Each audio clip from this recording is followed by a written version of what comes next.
지난 4월 달에 장로회 신학대학에서 코로나19 관련 주요 집단별 개신교 인식조사라고 하는 보고서를 발표를 했습니다. 조사 대상은 크게 4그룹으로 나누었는데, 첫째 그룹은 목회자 그룹입니다. 목회자 300명 그룹을 설문을 조사했고, 그리고 두 번째 그룹은 교인들 그룹입니다. 교회를 다니는 사람들을 대상으로 500명에게 질문을 했다고 합니다. 그리고 세 번째 그룹은 교회를 다니지 않는 그룹, 그러니까 비개신교인들을 이야기하는 것입니다. 500명의 그룹에게 질문을 했습니다. 그리고 마지막 그룹은 언론인들, 기자들인데, 기독교계 언론인들을 제외하고 일반 기자들을 대상으로 해서 102명의 기자들에게 질문을 했습니다. 이 네 그룹에게 한 질문이 무엇이냐면, 전체적으로 교회가 코로나19를 잘 대응하고 있다라고 하는 것에 동의하십니까? 그렇지 않으십니까? 라고 질문을 했다고 합니다. 그러자 교회 안과 교회 밖에 잘 대응했습니다라고 하는 것에 대한 인식의 차이가 무려 6.6배나 차이가 났다라고 하는 보고서를 볼 수가 있었습니다. 목회자 그룹에서는 66.3%가, 그리고 교인들 그룹에서는 56.5%가 잘 대응하고 있다라고 하는 긍정적인 반응을 보였는데, 그런 반면에 비개신교 그룹에서는 15.3%만이, 그리고 비개신교계 언론인들, 기자들은 17.6%만이 개신교가 코로나19를 잘 대응했다라고 그렇게 의사를 표현했다고 합니다. 최고 6.6배의 인식의 차이가, 그러니까 교회 안에 있는 사람들의 인식과 교회 밖에 있는 사람들의 인식의 차이가 6.6배가 나타나고 있다고 하는 것입니다. 목회자들이나 아니면 교인들은 그래도 코로나19에 교회가 잘 대응하고 있다라고 하는 그런 의견을 표현했는데, 교회 밖에 있는 사람들, 그리고 교회 밖에 있는 언론인들은 교회가 10명 중에 1.5명 정도만이 코로나19를 잘 대응하고 있다라고 이야기를 했다라고 하는 것입니다. 이런 현격한 인식의 차이가 생긴 이유가 무엇일까 고민하지 않을 수가 없습니다. 물론 여러 가지 이유가 있겠지만, 교회는 예배를 드릴 권리와 모임을 가질 권리를 주장했고, 사회는 교회에 대해서 그런 권리보다는 희생을 기대했기 때문이 아닐까 하는 생각이 듭니다. 교회는 예배드릴 권리와 모임의 권리를 주장했고, 사회는 공동체를 위해서 교회가 이 정도는 희생해야 하지 않겠습니까? 라고 하는 기대를 가지고 있었다라고 하는 것입니다. 물론 예배는 그 어느 누구에게도 침해받을 수 없는 절대적인 권리입니다. 그러나 한 걸음 더 나아가서 우리가 보통 믿음의 삶을 살아가고 예수를 닮아가고 예수를 따른다고 할 때에 무엇이라고 표현하는 것을 즐겨하느냐 하면, 십자가를 짊어진다 라고 하는 표현들을 많이 사용하는데, 과연 우리가 십자가를 짊어지는 것이 무엇인가에 대해서 깊이 고민해 보지 않을 수 없다라고 하는 그런 이야기입니다. 사회적으로 눈총을 받아가면서까지라도 끝까지 현장의 예배를 고수하는 것이 정말로 십자가를 짊어지는 것인가? 아니면 우리가 당연히 누려야 할 권리를 잠시 내려놓고 사회의 안녕과 평안과 그리고 안전을 위해서 우리가 우리의 희생을 감당하는 것이 십자가를 짊어지는 것인가? 저는 교회가 왜 교회에만 과도한 요구를 하느냐라고 묻기 이전에, 먼저 우리 그리스도인들이 이 사회의 안전과 평안과 질서를 위해서 어떤 십자가를 짊어지어야 하겠는가를 물어야 했지 않을까라고 하는 생각이 듭니다.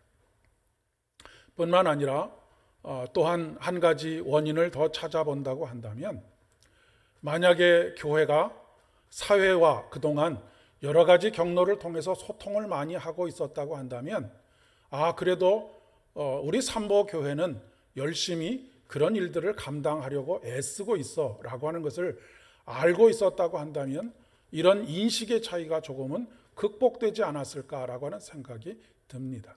그런데 많은 경우에 저 사람들은 교회 가서 도대체 무엇을 하는지 우리가 도무지 알 수 없어 라고 하는 그런 상황 속에 있기 때문에, 아무리 우리가 여기서 좋은 일을 해도 그것을 알 수 없는 그런 상황 속에 있고, 그 알지 못하니까 사람들의 인식과 우리 교회의 인식이 서로 극명하게 차이가 나지 않을까 싶습니다. 예수님께서 이 땅에 오셔서 십자가를 짊어지신 것은 이스라엘만을 위해서가 아니라고 하는 사실입니다. 이스라엘을 구원하시고 이스라엘만을 구원하시고 예루살렘을 안전하게 하시며 그 성전을 보호하시기 위해서 이 땅에 오신 것이 아니라고 하는 것입니다. 예수님께서 이 땅에 오셔서 십자가를 짊어지신 이유는 세상을 구원하시기 위함입니다. 십자가 즉 희생의 삶을 살아가신 이유는 세상과의 막힌 담을 허물기 위해서, 이 인식의 차이를 극복하기 위해서라고도 이야기할 수가 있겠습니다. 세상을 구원하기 위해서 자기의 생명조차도 아까워하지 않으시고 내주신 예수님을 우리가 닮아간다라고 하는 것은 무엇일까를 깊이 고민하게 됩니다. 예수님께서는 하나님 나라의 말씀을 전하시면서 수많은 비유들을 사용하셨습니다. 33절의 말씀에 보면 예수께서 이러한 많은 비유로 그들이 알아들을 수 있는 대로 말씀을 가르치되라고 기록하고 있습니다. 예수님께서 공생애를 시작하실 때 이스라엘 민족들이 믿는 하나님은 성전에 갇혀 계신 하나님이었습니다. 바리새인들과 율법사들 그리고 제사장 그룹과 극히 일부의 소수들에게만 모든 것이 집중되어 있었습니다. 당연히 성전 안에서 율법사들과 바리새인들이 사용하는 용어와 그런 율법의 해석들이 일반의 대중들과 동떨어져 있었고, 일반의 대중들은 알아들을 수 없는 것들로 가득 채워져 있었다라고 하는 그런 이야기입니다. 뿐만 아니라 이 당시에는 문맹률이라고 하죠. 글을 읽을 수 있는 사람들이 거의 없었기 때문에 더더욱이 그런 상황 속에 있었습니다. 종교개혁이 일어나기 이전의 상황도 마찬가지입니다. 종교개혁이 일어나기 전까지 성경은 라틴어로만 쓰고 라틴어로만 읽을 수 있었습니다. 성경이 라틴어로만 되어져 있었기 때문입니다. 그렇기 때문에 성경은 사제들만의 전유물이었습니다. 그들이 이러저러한 신학을 가지고 하나님의 말씀을 이야기해도 성도들은 알아들을 수 없는 이야기들에 불과했었던 것입니다. 그래서 하나의 어떤 방법으로 성전 안에 수많은 벽화들을 그리고 아이콘들을 만드는 일들이 있었던 것이죠. 여러분, 요즘도 성당에 가면 스테인글라스에 많은 성경의 이야기들이 그려져 있고, 또 벽에도 수많은 벽화들이 그려져 있는 이유가 바로 이것입니다. 루터의 개혁은 바로 죄송합니다. 여기서부터 시작이 되었습니다. 라틴어로 되어 있는 성경을 자신의 나라의 언어인 독일어로 번역하면서부터 새로운 변화가 시작이 되었습니다. 이제까지는 성경의 언어, 종교의 언어가 이제는 생활의 언어, 삶의 언어로 바뀌게 되었다라고 하는 이야기입니다. 그로 인해서 더 많은 일반 대중들이 하나님의 말씀을 접하게 되었고, 하나님의 말씀을 이해하게 되었고, 하나님의 말씀에 가까워지게 되었다라고 하는 것입니다.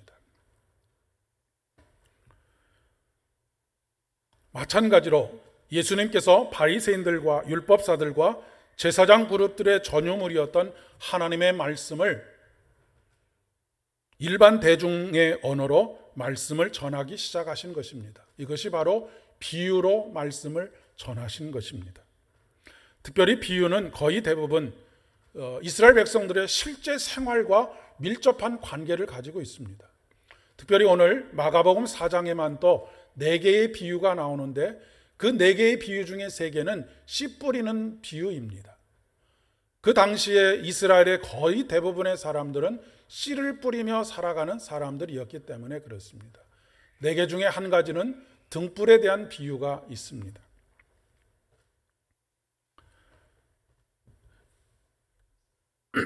오순절 성령 강림의 사건을 통해서 첫 번째 나타난 사건이 무엇이라고 말씀을 드렸습니까? 하늘의 언어가 땅의 언어로 변화되어지고 소통이 시작되는 것입니다.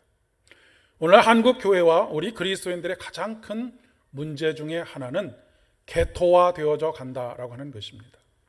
설교 시간에 여러 번에 걸쳐서 이 개토화된다라고 하는 것의 의미를 말씀을 드렸는데, 개토화된다라고 하는 것은 한국 교회가 한국 사회로부터 점점 멀어지고 격리되어지고 그들만의, 우리들만의 공간으로 바뀌어 가고 있다라고 하는 그런 이야기입니다. 가까이 하기에는 너무나 먼 당신이 되어가고 있다라고 하는 것이죠. 그러다 보니까 서로 이해하지 못하고 오해가 생기고 그 오해가 갈등을 낳게 되는, 그래서 점점 더 멀어지게 되는 그런 일들이 벌어지고 있다라고 하는 것이죠. 처음에 말씀드렸던 코로나19에 대한 사회의 인식이 교회 인식과 6배 이상, 7배에 가까운 차이가 나는 이유가 바로 여기 있다라고 하는 것입니다. 그동안 끊임없이 교회와 사회가 소통해 왔다라고 한다면 많은 부분에 있어서 교회의 노력을 인정받았을 터인데 그렇지 못한 상황이 되고 있다라고 하는 것이죠. 그렇기 때문에 우리는 다시 세상의 언어로 복음을 이야기하기 시작해야 하겠습니다. 더 정확하게 말씀을 드리면 예루살렘 성전의 종교적인 언어가 아니라 갈릴리 민중의 삶의 언어로 이야기해야 한다라고 하는 것이죠. 예수님께서는 예루살렘 성전의 종교적인 언어로가 아니라 바로 갈릴리에서 태어나서 갈릴리에서 자란 가운데 갈릴리의 민중의 언어로 사람들에게 비유로 말씀하고 계시기 때문에 그렇습니다.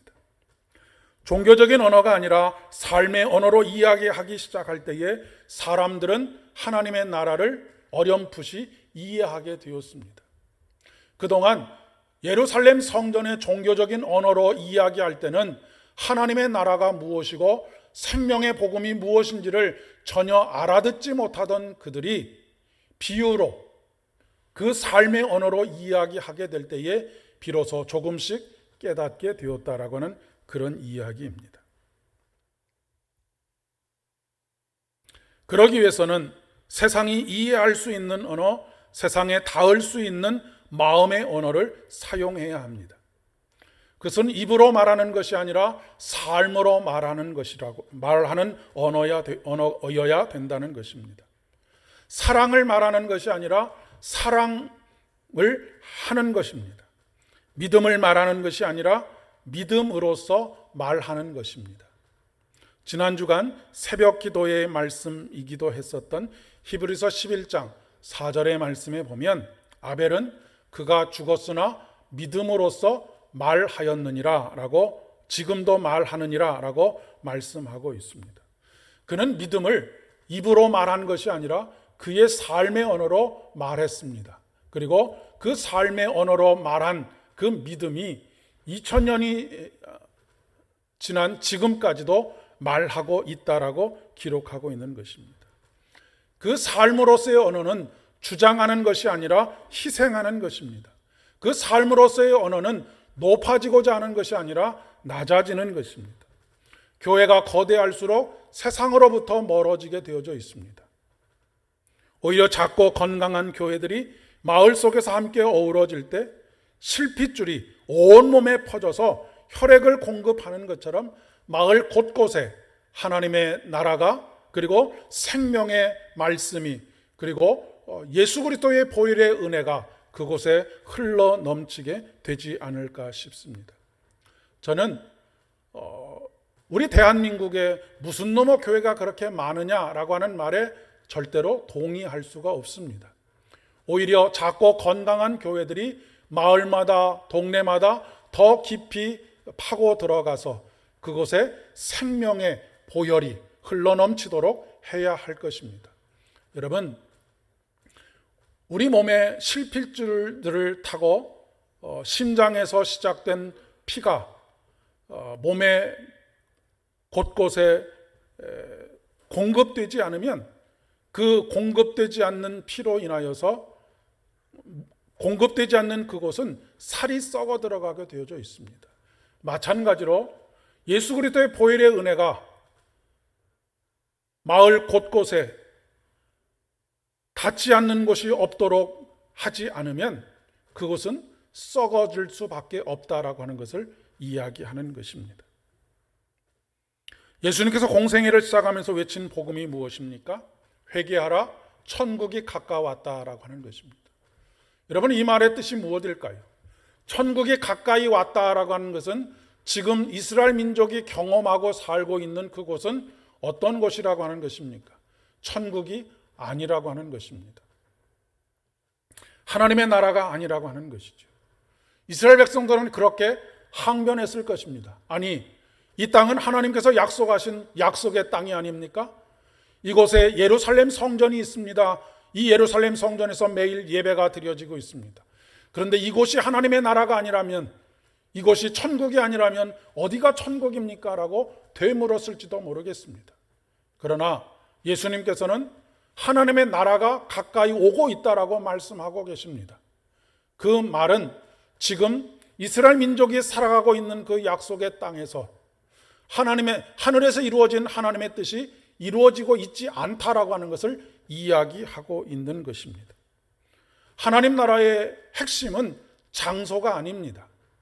이스라엘 땅이기 때문에, 그 땅이 약속의 땅이기 때문에, 예루살렘 성전이기 때문에 그곳이 천국이 아니라 하나님의 통치가 이루어지고 하나님의 다스리심이 이루어지는 것이 바로 하나님의 나라요 천국이라고 하는 것이고, 반대로 하나님의 뜻이 성취되지 못하고 하나님의 말씀이 받아들여지지 않고 하나님의 말씀에 순종하지 않는 그곳은 바로 지옥이라고 하는 것입니다.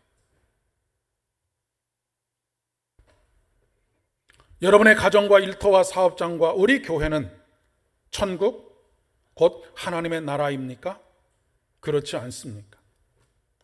여러분, 우리가 우리의 가정에서 하나님의 나라고 천국을 경험하지 못하는 이유는 무엇일까요? 우리의 일터에서 하나님의 나라고 천국을 경험하지 못하는 이유는 무엇일까요? 그것이 예배당이 아니기 때문입니까? 그렇지 않습니다. 우리가 우리의 가정에서, 우리의 일터에서, 우리의 모든 관계들 속에서, 심지어는 교회 안에서도 하나님의 말씀을, 하나님께서 말씀하신 그 말씀을 받아들이지 않고 순종하지 않을 때 그것은 우리에게 천국으로 경험되지 못하고 썩어들어 가는 지옥으로밖에 경험될 수 없다라고 하는 것입니다. 예수님의 비유는 삶의 언어라고 하는 말씀을 드렸습니다.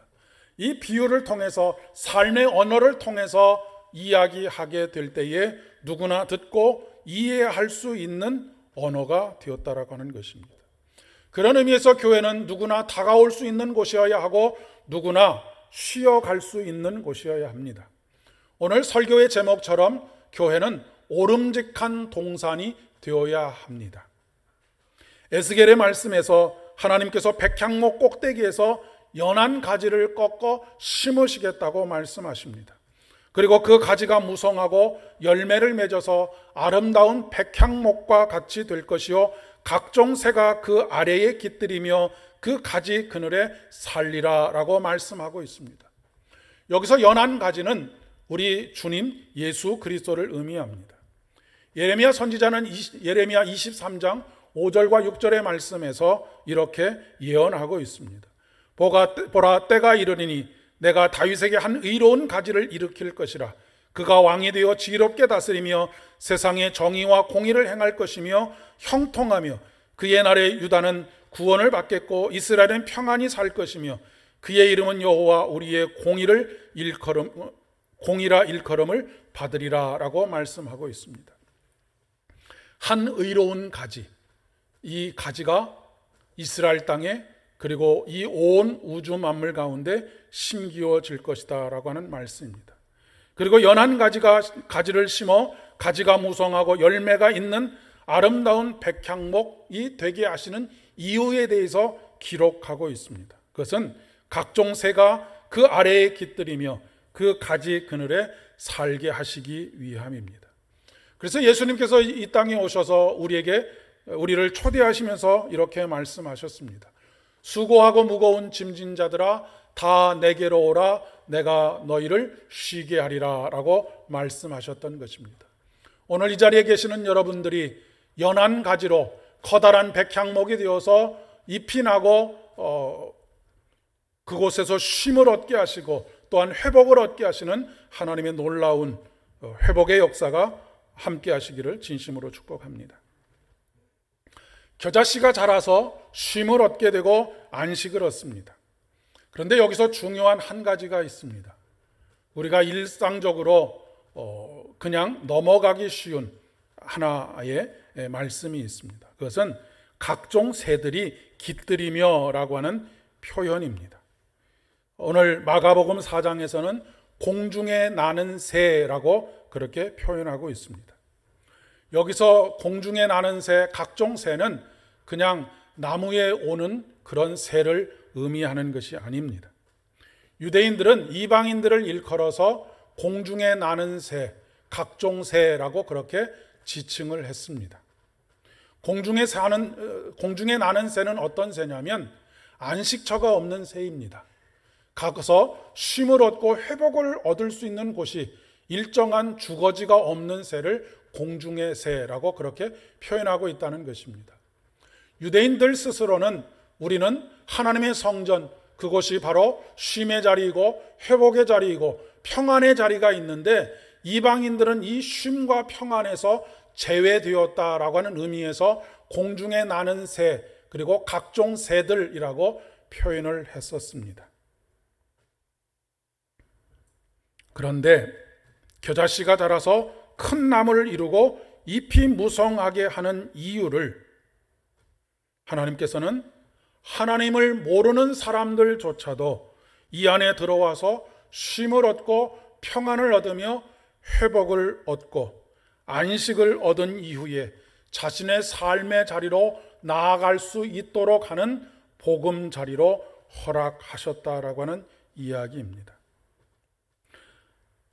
하나님을 모르는 사람들조차도 의식하지 못한 채 잠시의 쉼을 얻고 잠시의 평안을 얻지만 이곳에서 잠시 평안을 얻고 자신의 삶의 자리로 나아갈 수 있도록 해야 한다라고 하는 것입니다.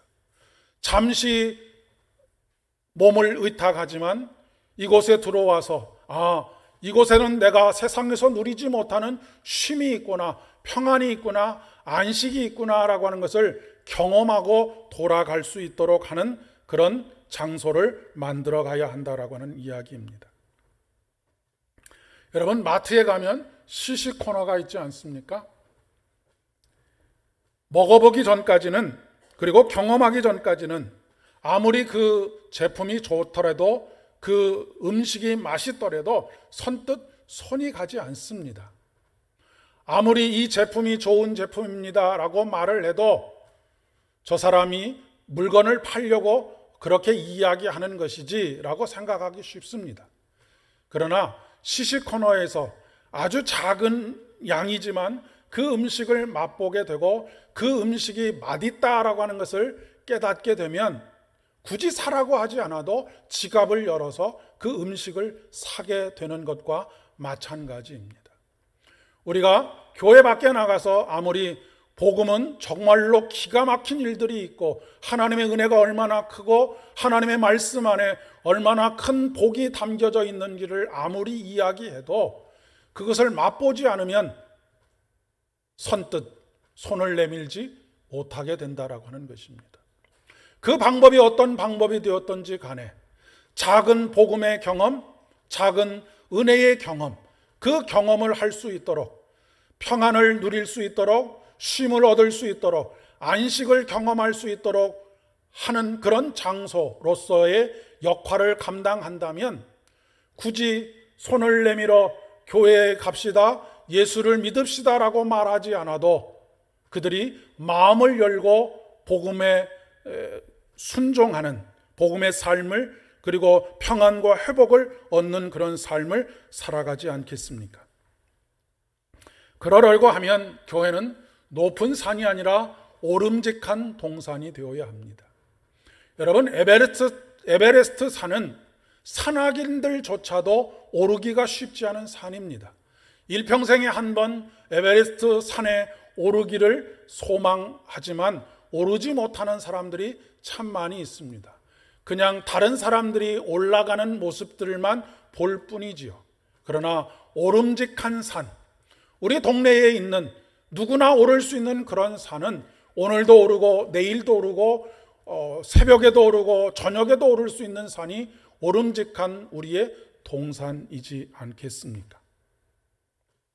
누구나 들어올 수 있는 곳, 누구나 쉬었다 갈 수 있는 곳입니다.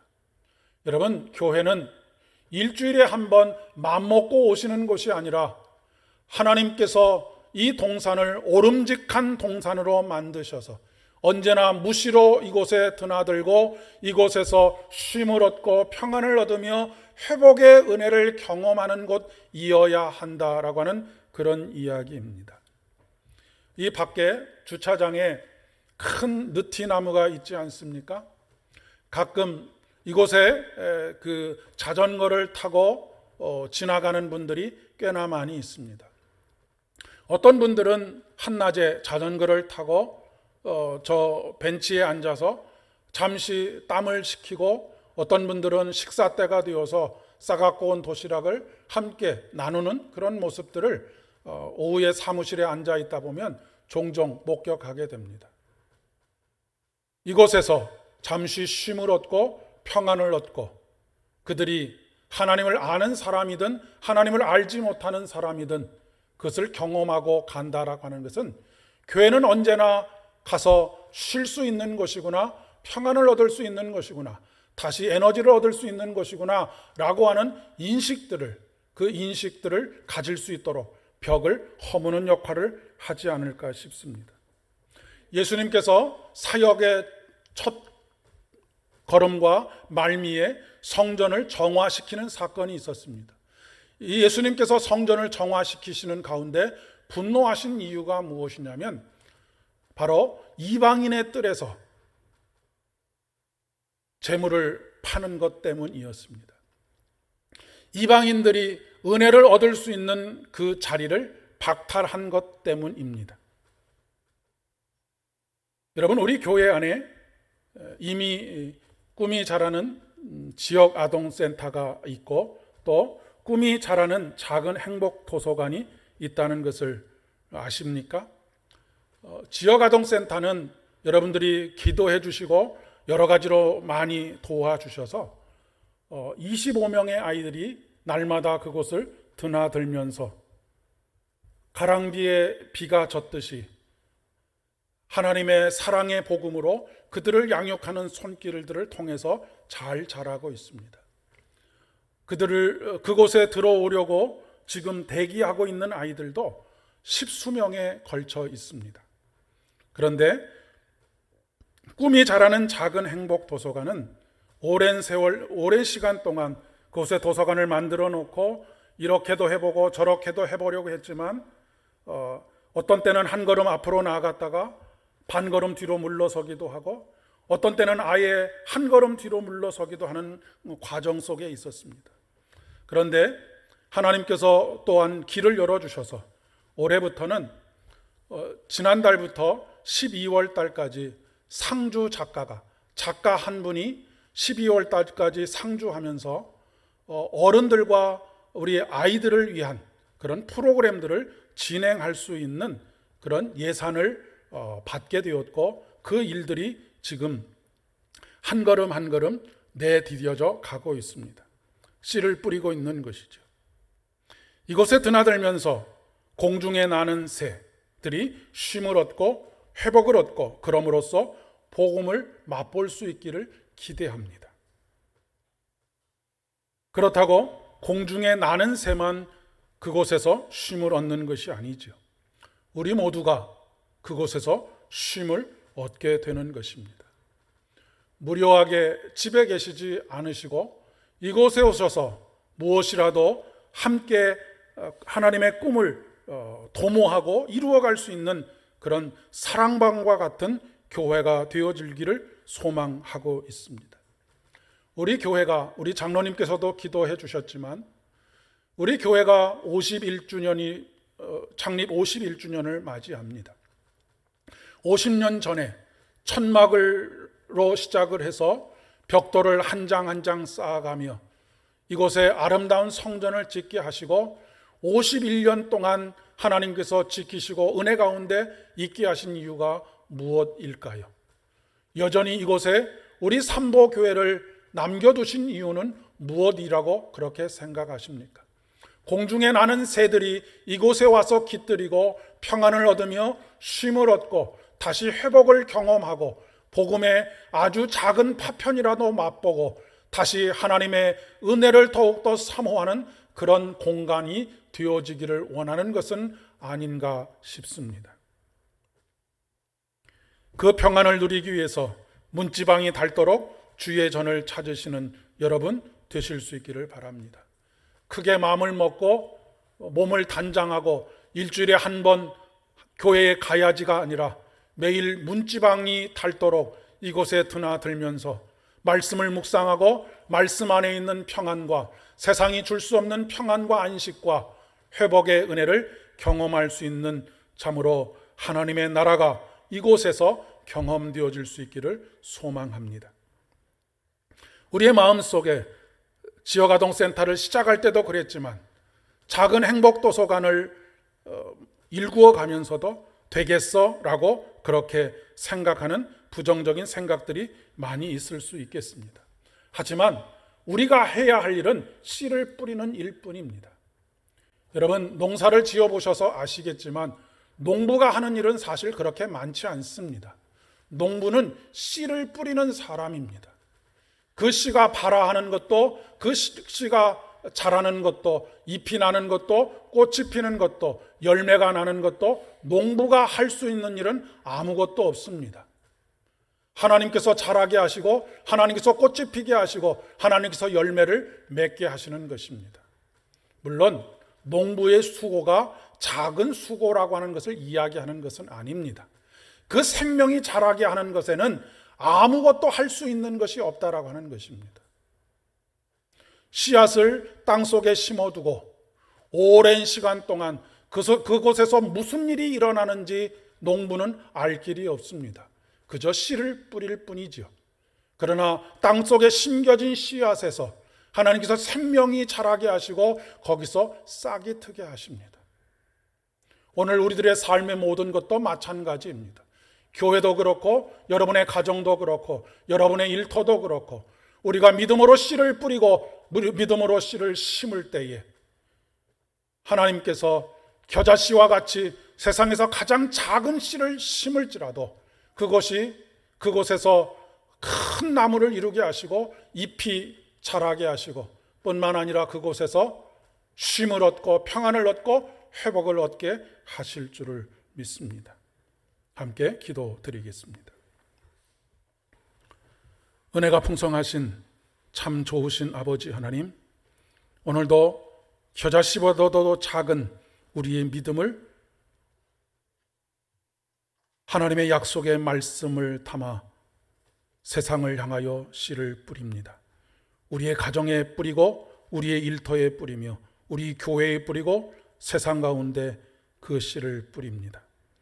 우리가 씨를 뿌릴 때 하나님께서 땀 흘려 수고하시고 하나님께서 자라게 하시며 잎이 나게 하시고 꽃이 피게 하시고 열매를 맺게 하실 줄을 믿습니다. 그리고 그곳에서 쉼을 얻고 평안을 얻으며 참으로 회복의 은혜를 넘치도록 하실 줄을 믿습니다. 우리 교회가 이런 교회 되기를 소망합니다. 우리 모든 성도들이 이런 교회를 만들어가며 이곳에서 평안과 쉼과 회복의 은혜를 누리며 참으로 공중에 나는 새들까지도 깃들이며 쉼을 얻을 수 있는 참으로 아름답고 건강한 공동체로 만들어 갈 수 있도록 하늘의 복을, 하늘의 은혜를 허락하여 주시옵소서. 예수님의 이름으로 기도드립니다. 아멘.